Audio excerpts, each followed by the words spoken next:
good, everybody? It's your boy, O'Shea Duke Jackson, back at it again with another episode of the Celebrity Junk. Dima, come on, music. So our good brother, the lead attorney, has been breaking out some very interesting news about the Shanquella Robinson case. Now, being an attorney and also, I believe, being able to speak Spanish, I believe he lived in Mexico for quite some time. He also has some information that I have not heard about, and that is in regard to Miss Dajanay Jackson.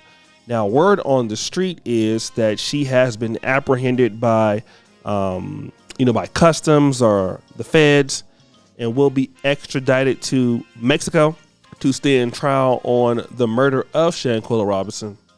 But rewind, Dima.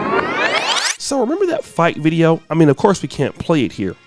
When that fight video came out, or actually the one-sided beating that we saw, what did you think? Who did you think that was hitting Shanquella Robinson?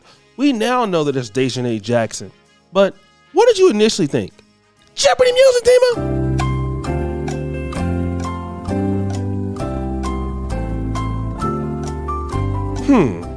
Keep thinking that, because before we actually get into it, I want to play the lead attorney's video, and then we'll come back. Now listen, guys, listen. We already talked about the bonnets. Y'all didn't understand. I said, now you guys thought that Dajanay was a man. 5,500 people in the chat. Dajanay, if you're watching, hello. You going to jail now. They thought, Dajanay, they thought you were a man. So I asked her, I said, well, why did you think Dajanay was a man? He said, well, that's what the reports were. Why do y'all think they thought Dajanay was a man? Anybody know? Again, this is a little bit cultural.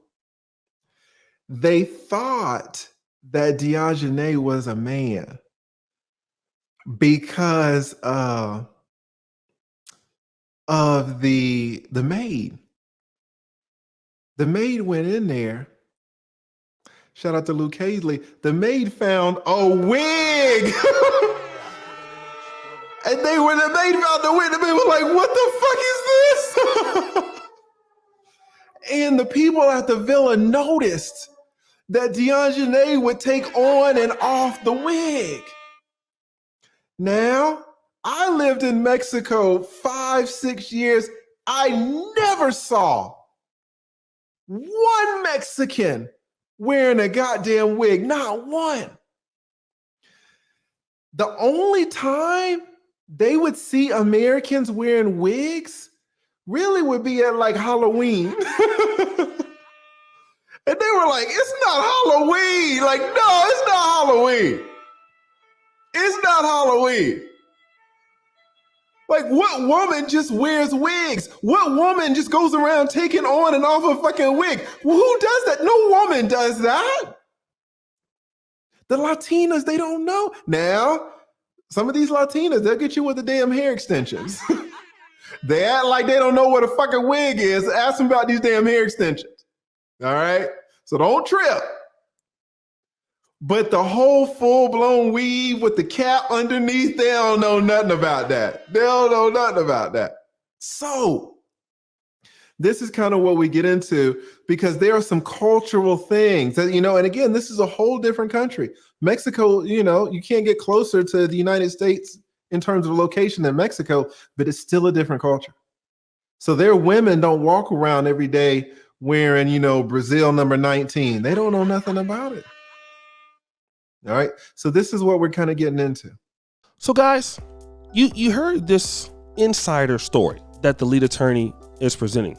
Now, of course, he's talking about the wigs, the going back and forth between the wigs is kind of uncommon. Even though Hispanic women or Latin women can wear extensions, the wig going back and forth may appear to somebody who doesn't know some of the habits of Black women that they may think that this person is a man or that person is maybe a transgender. But I want to play a counter argument of a lady who basically we're going to build this up. She's a black woman and we're talking about the lack of black femininity because we're going to go there. I want to play this particular argument that she's going to present and then I'm going to come back. Very few feminine black women. Like seriously. As a black woman, I can't say how disappointing it is to watch a black man sit alongside a white man who says that black women are not feminine. It's amazing because when a white woman asserts herself or is aggressive or loud, they are what, maybe a Karen or a B word? If a Latino woman is carrying on or even gets violent, she's just being a spicy Latina. But if a black woman asserts herself, she's automatically masculine and angry and bitter. You would think that a black man who is also heavily stereotyped would know better than to go along with prevalent stereotypes that we are placed onto us because you're allowed to perceive us that way because society tells you it is acceptable. But that's okay. You go ahead with that feminine white woman who we sometimes refer to as a Karen. And when she weaponizes her femininity against you, remember the black. Now, why did I play that? Number one, without me understanding and looking at or understanding what the lead attorney has presented, I would have thought Dejanay Jackson was a man just based off of how she was behaving. The reality is she was punching Shanquella as if she was a man. She was behaving as a man, aggressive. It wasn't like it was two women fighting or one woman fighting. It looked like a man fighting a woman, even though clearly she's a woman. But then it goes back to the lack of femininity that the lead attorney was kind of trying to bring out, but kind of, circling around it. And I know why. I mean, obviously he wasn't trying to stereotype all women in that same vein, but that's what we're dealing with. We're dealing with women who, when other groups come across them, and this is not all black women, but the ones that act like the Dejanay Jackson crew, the Pukisha crew, if you want to call it that, some of the urban ladies in the community, they don't even know their sexuality. It's not that they're even being racist. They don't know. They can't tell because the traits, the things they talk about, how they act, the aggression that some of them have, it's something that in their culture that would more resemble a man, masculinity. And a lot of men, again, who come over to overseas, even you come to black women out in Africa or the Caribbean, you don't see women behaving like that. Yeah, you see some wigs and things like that, but it's clearly that you don't see that sort of activity. And that is because a lot of us, we've lost our way. Women still, in most cases, look like women, depending on how they want to look. But the problem is that a lot of men are concerned that women are not always acting like women. And that's the thing with Dejanay Jackson. She's not a woman that those people thought was a woman.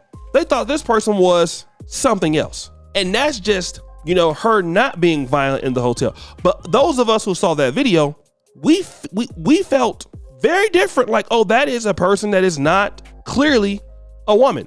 And it's bad because you can say that about more than a handful of some ladies in the community. Now, I understand I saw a comment that black men haven't, presented a situation where black women can be feminine.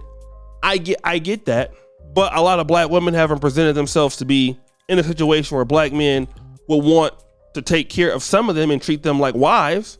But what does that have to do with you being who you're supposed to be, right? Even if they're not a lot of good black women out there, I'm not saying that there is, but let's hypothetically say that's the case, right? Let's say there are no good black women out there. Listen to what I'm saying. That would still not take away from the fact that I'm supposed to be a man. And if I'm going to be a man, I'm going to be in a situation where there are good black women. It's like every time you want to discuss why a man is who he's not or why a black woman is not who he's not, there's always excuses. The thing about it is there are black women who are feminine. There are black men who are men, right? Who are masculine. We need to stop making excuses for why we're not being men or why our women are not behaving in a certain way. It's not cool. There are plenty of people that have come from the same neighborhood as Dejanay, just like you've had, and there are women that don't act like that. It's a personal choice. That's what the lead attorney is getting at.